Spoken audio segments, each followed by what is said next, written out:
Indiana Republicans have been ignoring infrastructure for the last 20 years because they can.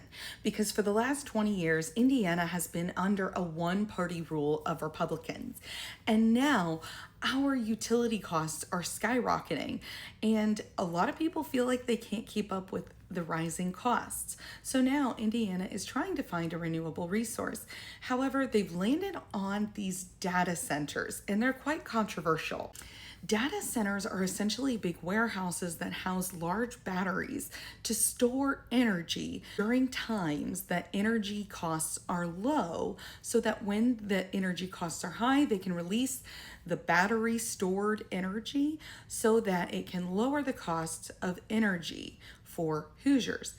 However, they are talking about currently increasing our utilities for us to pay for the construction of these data centers. Additionally, the Indy Star described these data centers as mini nuclear power plants. And with 3 Mile Island not being that long ago, I have a lot of questions about how safe these data plants actually are.